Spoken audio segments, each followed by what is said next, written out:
ఆశీర్వాదం పొందబోవారందరూ యేసుని చెంతకు రారండి, యేసుని వాక్యం వినరండి.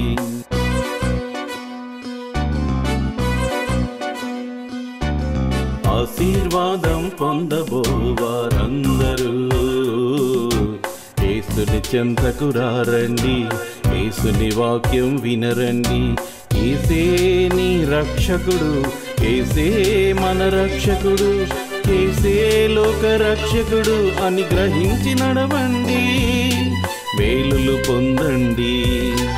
ఆశీర్వాదం పొందబోవారందరూ యేసుని చెంతకు రారండి, యేసుని వాక్యం వినరండి.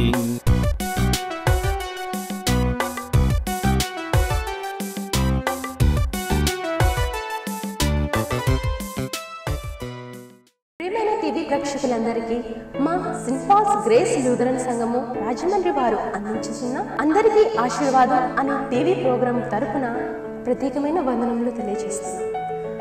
ఇప్పుడు మా సంఘ కాపరి, మా ఆత్మీయ తండ్రి గారైన బ్రదర్ సుందరాజు పైడిమల్ల గారిచే వాక్య సందేశమును విందాము. క్రీస్తునందు ప్రియమైన నమ్మకమైన దేవుని బిడ్డలారా, దేవుని ఆత్మలారా, మీ అందరికీ మన రక్షకుడు, మన ప్రభువైన యేసుక్రీస్తు వారి ప్రశస్త నామమున శుభములు, నా నిండు వందనాలు తెలియచేసుకుంటున్నాను. మృతతుల్యమైన మన బ్రతుకును సజీవులుగా మార్చుకోవడానికి దేవుని వద్దకు వచ్చిన మీ అందరికీ కూడా నా హృదయపూర్వకమైన వందనాలు తెలియచేసుకుంటున్నాను. ప్రియమైన దేవుని బిడ్డలారా, గతంలో మనం కయ్యను హేబేలు ఉదంతాన్ని మనం ఆత్మీయంగా ధ్యానం చేసుకున్నాం. సంపాదన అనే కయ్యన్ని ఆ తల్లి యొక్క ఆలోచన, తండ్రి యొక్క ఆలోచనకు భిన్నంగా ఆ తల్లిదండ్రుల్లో చేసిన పాప ఫలితంగా పుట్టిన ప్రథమ సంతానంలో నుంచి ఈ లోకానికి సాతాను మరలా విజృంభించాడని మనం గ్రహించుకుంటున్నాం. వాడు పన్నిన పన్నాగం ఇంకా పారుతూనే ఉంది.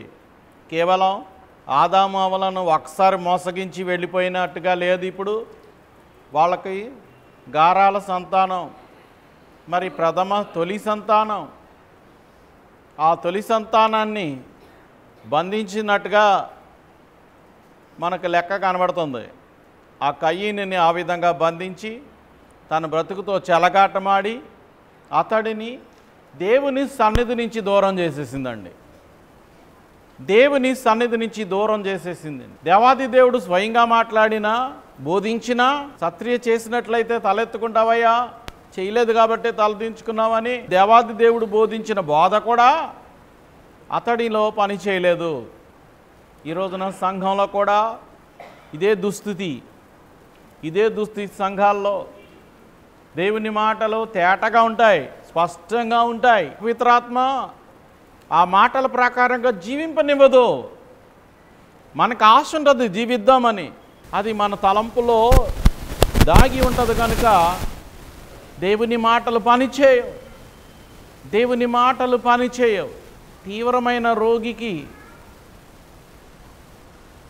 ముదిరిపోయిన రోగికి ప్రారంభంలో చేసే వైద్యం చేసినట్లుగా ఉంటుంది దేవుని మాటలు మనకి. ఎందుకంటే అపవాది మనలను ముదిరిపోయిన రోగిగా చేశాడు కాబట్టి. కయ్యేనును సాతాను ముదిరిపోయిన రోగిగా చేసింది. అందుచేతనే ఆ కయ్యేనికి దేవుని మాటలు రుచించకుండా దేవుడు మాట్లాడిన తర్వాతే వెళ్ళి తమ్ముడు చంపేశాడు. దేవునికి దూరం అయ్యాడు, దేవునితో అబద్ధం ఆడాడు కూడా. నా తమ్ముడికి నేనేం కాపరినా, కావలివాడినా, ఎంత చక్కగా అబద్ధాలు ఆడుతున్నాడో, సమస్తం ఎరిగిన దేవునితో మాట్లాడుతున్నాడు. బహుశా అతనిలో ఉన్న అపవిత్రాత్మ దేవుని మహిమను గమనించుకోనివ్వలేదు. ఆయన సమస్తం ఎరిగిన వాడు నాతో మాట్లాడుతున్నాడని అనుకుంటలేదు. అలా అనుకోకుండా చేస్తున్నాడు అపవాది అతని జీవితంతో. దేవునితోటే అబద్ధం. మనలో ఉన్న అపవిత్రాత్మ అలాగే దైవ సేవకునితో కూడా అబద్ధం ఆడేటట్లుగా, దేవునితో కూడా అబద్ధం ఆడేటట్లు. ఆయనకు అన్నీ తెలుస్తుంది. సర్వంతర్యామి, సర్వమే ఎరిగినవాడు, నీ హృదయ రహస్యాలు లోతు ఎరిగినవాడు. ఆయన దగ్గర మనం జాగ్రత్తగా ఉండాలి సుమా. ఆయన మాటలకు మనం విలువ ఇవ్వాలా. ఆ రోజున ఆ కయ్యను ఆ విధంగా దేవునితో వ్యాజ్యమాడి, దేవునితో అబద్ధమాడి మళ్ళా దేవుని చేత నిందింపబడ్డాడు. రహస్యం బయట పెట్టాడు దేవుడు. నీవు ఇలా చెప్తున్నావు కానీ నీ తమ్ముని రక్తం యొక్క స్వరం నేలలో నుండి నాతో మొర్ర పెడుతుంది. ఉన్నది ఉన్నట్టుగా దేవుడు చెప్తున్నాడు. నువ్వు చెప్పకపోయినా చచ్చిన నీ తమ్ముడే మాట్లాడుతున్నాడు నాతో. నువ్వేం చేస్తావు అన్నీ చెప్తున్నాడు. నిన్ను క్షమించమని ప్రార్థన చేస్తున్నాడు. ఎంత చక్కని ఆలోచన. ఆ రోజున ఆ హేబేలు రక్తము మొర కయ్యనికి కనీసం ప్రాణభిక్ష పెట్టినట్టు లెక్క. లేకపోతే కయ్యన్ని కూడా దేవుడు చంపించేవాడేమో, కయ్యన్ని కూడా బ్రతకనిచ్చేవాడు కాదేమో. అయినను ఆ హేబేలు యొక్క మొరకు ప్రతిగా కయ్యను ప్రాణంతో ఉన్నాడు. మరి దేవుని చేత తరిమివేయబడ్డాడు, దూరం అయిపోయాడు. ఆదికాండం 4:11. కావున నీ తమ్ముని రక్తమును నీ చేతిలో నుండి పుచ్చుకొనుటకు నోరు తెరిచిన ఈ నేల మీద ఉండకుండా నీవు శపింపబడిన వాడవు. నీవు నేలను సేద్యపరచినప్పుడు అది తన సారమును ఇక మీదట నీకియ్యదు. నీవు భూమి మీద దిగులు పడుచు దేశదెమ్మరవై ఉందువనెను.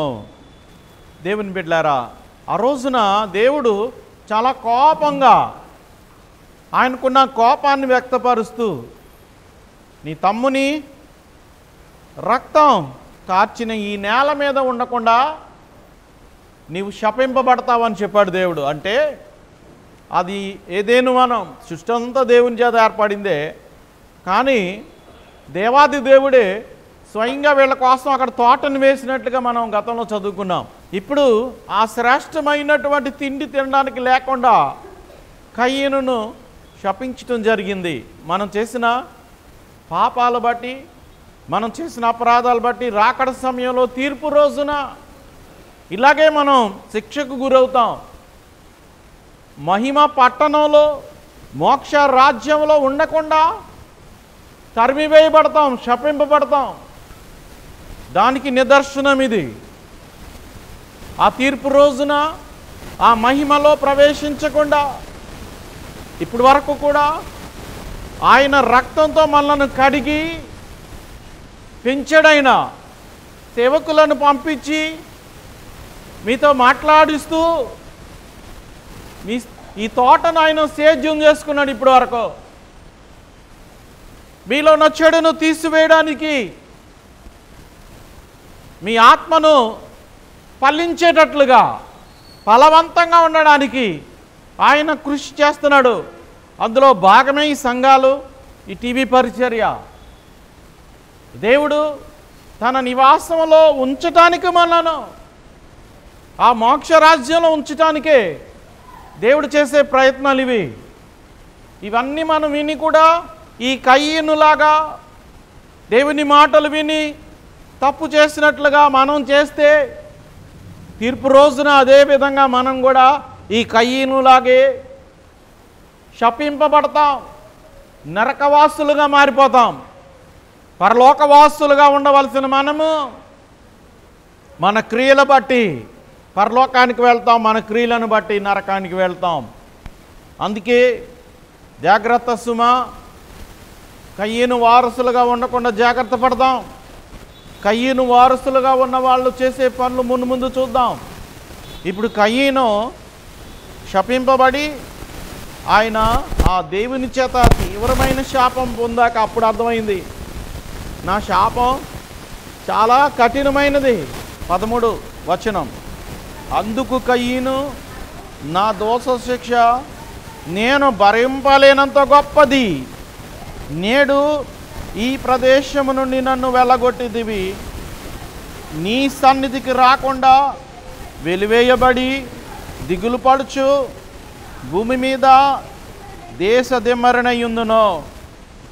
కావున నన్ను కనుగొను వాడెవడో వాడు నన్ను చంపునని యెహోవాతో అనెను.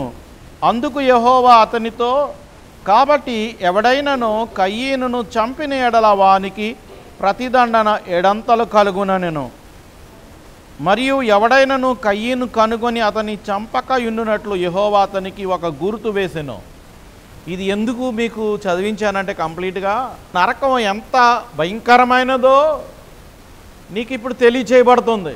ఆ రోజున, తీర్పు రోజున దేవుడు నిన్ను నరకంలో తోసివేసేటప్పుడు కూడా నీవు ఈ మాటలే మాట్లాడతావు.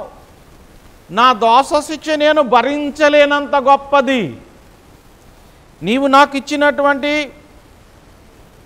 నా దోష శిక్ష నేను భరించలేనంత గొప్పదని చెప్తావట.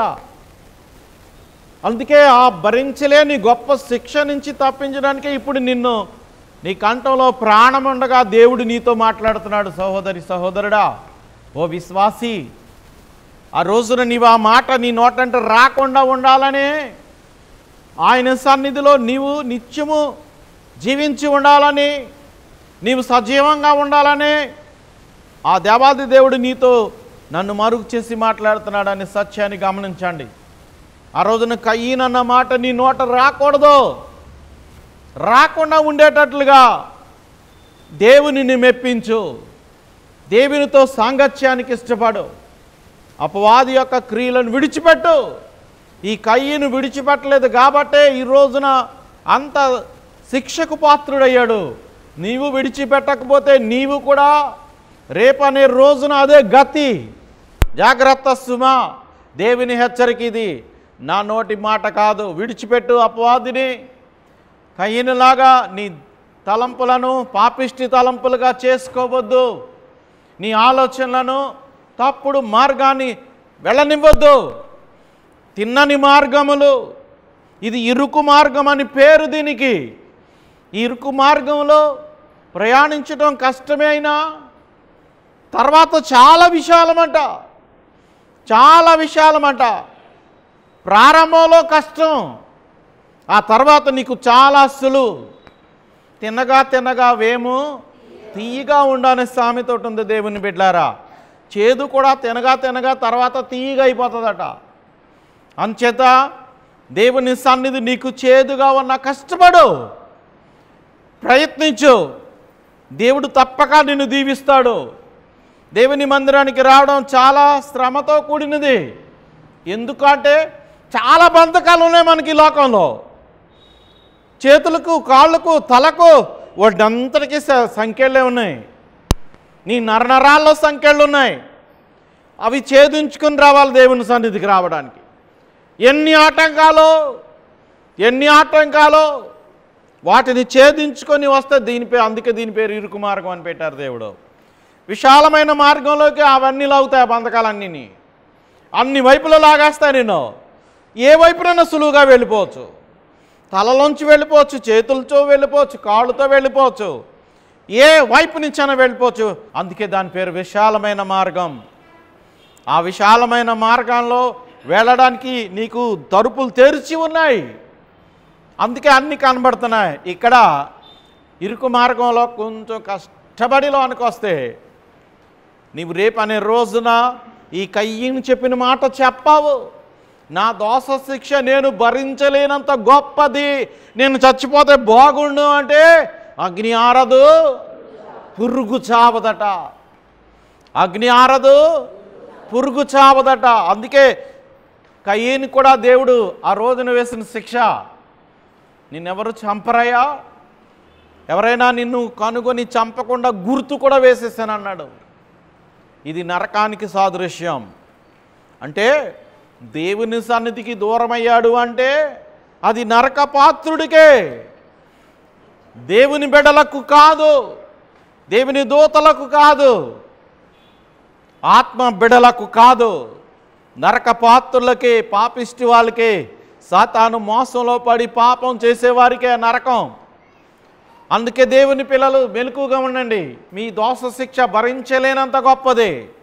అందుకే యేసుక్రీస్తు పరలోకం నుంచి లోకానికి వచ్చి నీ కోసం అంత త్యాగం చేశాడు ఆయన.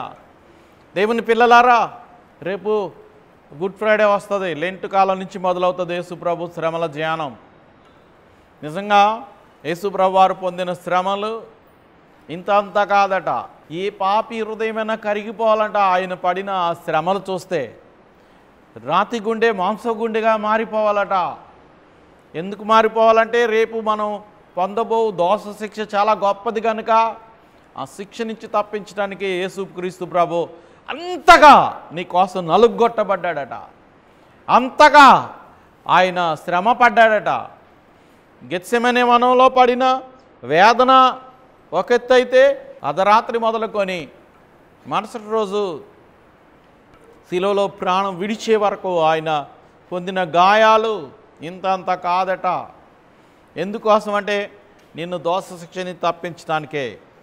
కనుక ఆయన మహిమలో నుంచి ఎప్పుడు మనం తొలగిపోకుండా జాగ్రత్త పడదాం దేవుని బిడ్డలారా. 16వ వచనం, అప్పుడు కయీను యెహోవా సన్నిధిలో నుండి బయలుదేరి వెళ్ళి ఏదెనుకు తూర్పు దిక్కున నోదు దేశంలో కాపురం ఉండెను. ఇక్కడ స్పష్టంగా రాయబడింది యెహోవా సన్నిధిలో నుంచి.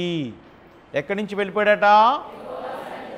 అతడు పాపము చేయకుండా ఉంటే యెహోవా సన్నిధిలో ఉండేవాడు, పరలోకంలో ఉండేవాడు. మన భాషలో చెప్పాలంటే అతడు పాపం చేయబట్టే యెహోవా సన్నిధి అంటే యెహోవా కాపుదల్లో నుంచి, యెహోవా రక్షణలో నుంచి ఎక్కడికి వెళ్ళాడంటే తను తీసుకున్న గోతులో తాను పడ్డాడు. మనం తీసుకున్న గోతులో మనం పడతాం, అదే చావు గోతే. ఈ చావు గోతులోకి పడ్డాడు ఇప్పుడు. అంటే అతడు బతికుండి చచ్చిన వాడితో సమానం. అలాంటి జీవితం మనం జీవిస్తున్నాం. అందుకని జీవించుచున్నావు అనే పేరు మాత్రం ఉన్నది కానీ మృతుడవే ఓ కయీనులారా, నీ కోసమే హెచ్చరిక. జీవించుచున్నావు అనే పేరు మాత్రం ఉన్నది కానీ మృతుడవే అనే హెచ్చరిక. ఇదిగో ఈ కయీను జీవితం మనం జీవిస్తున్నాం కాబట్టి మనకు ఆ హెచ్చరిక వస్తుంది. ఇతడు యెహోవా సన్నిధిలోంచి బయలుదేరి వెళ్ళి ఏదెనుకు తూర్పు దిక్కున ఏదెను వరకు యెహోవా సన్నిధి, యెహోవా సన్నిధి ఏదెను వరకు సంతోషంగా తిరిగి ఆ తోట పండ్లు కోసుకొని తిని సేద్యం చేసుకుని దేవుని సహాయంతో సేద్యం చక్కగా పండేది. మంచి సేద్యగాడే. అది దేవుని సహాయం వల్ల జరిగిందని అనుకోలేదు. నా కష్టం అనుకున్నాడు, నా శ్రమ అనుకున్నాడు. దేవునికి ఎందుకు ఇవ్వాలనుకున్నాడు. తప్పదు కదరా అని పట్టుకొచ్చి ఇచ్చాడు, నష్టపోయాడు. ఏనుగు ఎలుక స్నేహంగా ఉన్నాయంట. ఒకసారి ఎలక అన్నదంట నీ మీద ఎక్కి సవారీ చేయాలని ఉందని ఆశపడిందంట. సరే ఎక్కువ అన్నదంట. అన్న తర్వాత ఆ ఎలుక ఆ ఏనుగు మీద ఎక్కి వెళ్తుందంట. ఏనుగు వెళ్తూ ఒక చెక్క వంతెన దాటవలసి వచ్చిందట. ఆ దాటుతున్నప్పుడు ఆ వంతెనంతా కదిలిపోతుందంట ఏనుగు నడుస్తూ ఉంటే. ఆ పైన ఎలక అంటుందంట, చూసావా ఏనుగు, నా బలం ఎంతో చూసావా, నేను నీ మీద ఎక్కబట్టే ఈ వంతెనంతా కదిలిపోతుంది, నేను నీ మీద ఎక్కబట్టే ఈ వంతెనంతా కదిలిపోతుంది, చూసావా నా బలం ఎంత ఉన్నదో అని గర్వంగా చెప్తుందంట ఏనుగుతో ఆ ఎలుక. ఆ వంతెన దాటిన తర్వాత అవతలికి వెళ్ళాక తిరిగి వచ్చే పని వచ్చిందంట. ఆ తిరిగి వచ్చే పని వచ్చినప్పుడు ఆ ఏనుగు అక్కడ పడుకొని రెస్ట్ తీసుకుంటుందంట.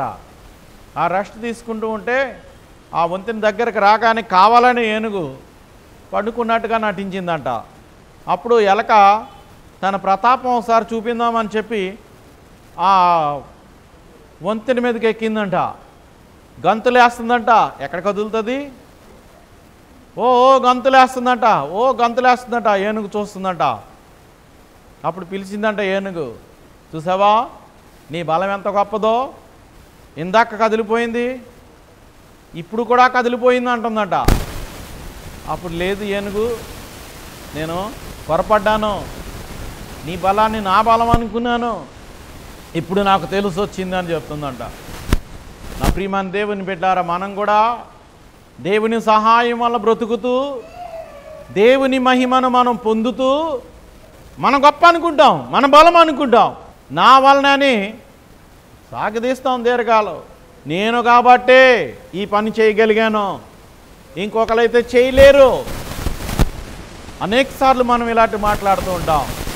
దేవుని సన్నిధి తోడుగా ఉన్నప్పుడు నువ్వు ఏ పనన్నా చేయగలవనే సత్యం నీకు ఎప్పుడు తెలుస్తుందంటే సాతాను నీలో లేనప్పుడు, అపవాది నీలో లేనప్పుడు సమస్తం కూడా నీకు తెలియబడుతుంది. దేవుని పిల్లలారా, యెహోవా సన్నిధి నుంచి వెళ్ళిపోయాడంట. ఇప్పుడు ఇతను సొంత బలంతో బ్రతకాల, సొంత బ్రతుకు బ్రతకాలి. ఇప్పుడు దేవుని సహాయం లేదు ఇప్పుడు. కానీ జాలిగల దేవుడు తన సృష్టి యావత్తును ఇచ్చేశాడు బహుమతిగా. తన సృష్టి యావత్తును ఇచ్చేశాడు. లోకంలో ఇతనిలో ఉన్న ఆత్మను బట్టి, కయీనులో ఉన్న ఆత్మను బట్టి తన సూర్యుని మరుగు చేయలేదు, తన చంద్రుని మరుగు చేయలేదు, గాలిని ఆపలేదు, ఊపిరి ఆగనివ్వలేదు. బ్రతకడం నేర్చడం కోసం దేవుని అన్ని సహాయాలు చేశాడు. అక్కడ అతను బ్రతకడం, దేవుని సహాయం లేకుండా బ్రతకడం ఎలాగో తెలియడం కోసం అతనికి అన్ని సదుపాయాలను కూడా వెనక్కి తీసుకోలేదు దేవుడు. అక్కడి నుంచి వెళ్ళి ఆ నోదు దేశంలో అతడు కాపరం ఉన్నాడు. కయీను తన భార్యను కూడినప్పుడు ఆమె గర్భవతి అయి హానోకును కనెను. అప్పుడు అతడు ఒక ఊరు కట్టించి ఆ ఊరికి తన కుమారుని పేరును బట్టి హానోకను పేరు పెట్టెను. కయీను భార్య ఎలా వచ్చింది? చాలామంది ఈ ప్రశ్న వేస్తుంటారు బైబిల్ చదివిన తర్వాత. ఎక్కడికో పోయాడు కదండి, అక్కడికి వెళ్ళాక భార్య ఎలాగొస్తుందండి? ప్రపంచం అంతటికి కూడా మరి ఆదామవ్వల తర్వాత పుట్టినవాడు కయీను ఒక్కడే కదండి, ఇంకో పురుషుడు లేడు కదండి, స్త్రీ ఎలాగొచ్చిందండి అని చాలామంది అనుకుంటూ ఉంటారు. కాదు, బైబిల్ గ్రంథంలో ప్రథమ సంతానం కాబట్టి దేవుడు అనుమతి ఇచ్చాడు. సంతానోత్పత్తి కొరకు దేవుని యొక్క అనుమతి చాలా జాగ్రత్తగా గమనించండి. మొదట్లో ఆ విధంగా ఒక తండ్రి తల్లిదండ్రులకు పుట్టిన ఆడపిల్లల్ని సంతానోత్పత్తి కొరకు పెళ్లి చేసుకునేదానికి దేవుడు అనుమతి ఇచ్చాడు. ఇంకా కొంచెం ముందుకు వెళ్తే అబ్రహాము వరకు వెళ్తే అన్నదమ్ముల పిల్లలను చేసుకునేవారు వాళ్ళు. ఆ తర్వాత యాకోబు దగ్గరకు వచ్చేటప్పుడు మేనమామ కూతుర్ని, మేనరకం అనేది యాకోబు కాడి నుంచి మనం చూస్తున్నాం. అంచేత ఇవన్నీ కూడా దేవుని యొక్క నడిపింపు, మన అవసరాన్ని బట్టి, మన అనుకూలతను బట్టి, పాపం చేయకుండా దేవుని యొక్క ఆజ్ఞ ప్రకారంగా బ్రతకడానికి దేవుడు ఏర్పాటు చేశాడు. కొన్ని అనుకూలమైన అవసరాల్లో ఆ విధమైన సంతానోత్పత్తి కొరకు దేవుడు అనుమతి ఇచ్చాడు. ఆ తర్వాత అనుమతిని ఆపేశాడు ఆయన. దేవుడు ఆపేయబట్టే ఈ రోజున వావి వరుస అనేది మేనరకం వరకు వెళ్ళింది. అందుచేత అర్థం చేసుకోవాలి దేవుని బిడ్డలు, దేవుని వాక్యాన్ని ఎప్పుడు తప్పు పట్టలేం. అది దేవుని చిత్త ప్రకారంగా జరిగించిన కార్యాలు అవి. ఆదాము అవ్వలకు పుట్టిన సంతానంలోంచి ఒక స్త్రీని కూడా తీసుకుపోయి అతడు భార్యగా చేసుకుని అక్కడ సంతానోత్పత్తి ప్రారంభించాడు ఆ నోదు దేశంలో. ఇప్పుడు మనం చూసినట్లయితే కయీను తన భార్య ద్వారా ఒక బిడ్డను కన్నాడు. ఆ బిడ్డ పేరు హానోకు. మనకు హానోకు అనగానే తర్వాత తరంలో మనం చూస్తాం, షేతు వంశం నుంచి ఏర్పడిన హానోకు దేవునితో నడిచాడట. మరి ఈ హానోకు లోకంతో నడిచాడట. హానోకు అనగానే ప్రతిష్ఠితుడు లేక ఉపన్యసించేవాడు అని అర్థం అంట. కయీను సాతాను చేత పీడింపబడి బయటకు వచ్చాడు. పశ్చాత్తాపంతో రాలేదు, గుర్తుపెట్టుకోండి. పశ్చాత్తాపంతో వచ్చి ఉంటే మళ్ళా దేవుడు అతనికి సహాయం చేసేవాడు. అతనిలో సైతానును బయటికి తీయలేదు, ఆ సాతానును విడిచిపెడతలేదు. అదే కమ్మగా ఉంది అతనికి. అపవాది తంత్రాలే కమ్మగా ఉన్నాయి. ఆ అపవాదితోటి బయటకు వచ్చాడు. అందుకనే అతడు లోకానికి ప్రతిష్ఠితునొకని పేరు పెట్టుకున్నాడు ఒక అబ్బాయిని. కానీ ఆ అబ్బాయికి అనడానికి కూడా దేవుని సహాయం అనే సంగతి అతనికి తెలియదు. నా స్వశక్తి అనుకుంటాడు. ఎందుకంటే అతనిలో దైవ మనస్సు లేదు కాబట్టి, సాతాను మనస్సు ఉంది కాబట్టి. అతడు ప్రతిష్ఠితుడు అనే అర్థమిచ్చే హానోక్ అనే పేరు పెట్టుకొని ఆ ఊరికి కూడా మరి హానోక్ అనే పేరు పెట్టుకున్నాడు, కొడుకు పేరే పెట్టుకున్నాడు.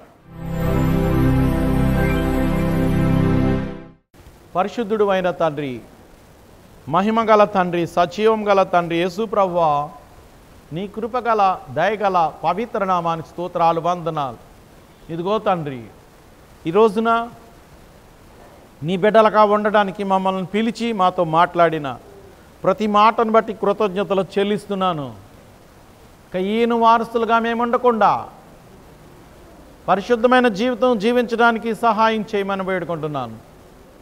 ఆ రోజున కయ్యను తన జీవితాన్ని నెమ్మదిగా దుర్బలం చేసుకొని తండ్రి మీ యొక్క ఆత్మీయ నడిపింపుకు విరోధంగా సాతాను అతను వాడుకున్నాడు. నాయనా, ఒక భార్యని మీరేస్తే బహుభార్యలను ప్రారంభించాడు. నరహత్య, నాయనా, సొంత తమ్ముడిని కొడుకును చంపేటట్లుగా, తండ్రిని కొడుకును చంపేటట్లుగా ఆ వంశంలో నుంచి నాయన భయంకరమైన క్రూరత్వాన్ని బయటకు తీసుకుని వచ్చాడు సాతాను. అలాంటి వారసులు ఈ రోజున చాలామంది అనేకులు ఉన్నారు ప్రభువా. అట్టి వారితో మాట్లాడి వారిని గద్దించి మందలించి నీ నీతి రాజ్యానికి వారసులుగా చేయమని, కయ్యను చెప్పినట్లుగా నా దోష శిక్ష నేను భరించలేనంత గొప్పది అని చెప్పి ఆ మాట మా నోట రాకుండా మా జీవితాలను పవిత్రపరచుమని వేడుకుంటున్నాను. చదువుకున్న బిడ్డలకు జ్ఞానము జ్ఞాపశక్తినిచ్చి పరీక్షల విజయం దయచేయండి ప్రభువా. యవనస్తులను చెడు మార్గంలో వెళ్లకుండా కాపాడండి. పరిశుద్ధ మార్గంలో తల్లిదండ్రుల మాట ప్రకారంగా జీవించేవారుగా సహాయం చేయండి. యేసు ప్రభువా, తండ్రి, ఇదిగోనైనా వివాహం కావాల్సిన వారికి చక్కని సంబంధాలతో తల్లిదండ్రుల మాట వినేలాగా పిల్లలు ఉండి మీ సహాయంతో వారికి చక్కని వివాహాలు చేయండి ప్రభువా. సంతానం లేమితో ఉన్న వారి గర్భఫలాలు దయచేయండి, వారి గర్భాలు తెరువుము నాయన. ఈ ప్రార్థనలో ఏకీవించిన వారందరికీ ఖచ్చితమైన విజయాన్ని ప్రకటిస్తూ నజరేయుడని యేసు నామమున మిక్కిలి వినయంతో బ్రతిమలాడి ప్రార్థించి వేడుకున్నాను పరమ తండ్రి. తండ్రి, కుమార, పరిశుద్ధాత్మ త్రియేక దేవుని దీవెనలు పేరు పేరున మీకు మీ కుటుంబాలకు తోడయుండును గాక. ఇప్పటి వరకు వినిన ఆధ్యాత్మిక సందేశం ఆశీర్వాదకరంగాను దీవెనకరంగాను ఉన్నదని మేము విశ్వసిస్తున్నాం. మీ ప్రార్థన అవసరతలు మాకు తెలియపరచగలరు. మా యొక్క చిరునామా brother Sundarraju Paidimalla, care of Shri Sevveti Lazar గారు, treasurer, Saint Paul's Grace Lutheran church, Gorakshanpeta, Rajahmundry 533103. మా యొక్క ఫోన్ నంబర్లు 9848628658. మరి యొక్క నెంబరు 9908990978.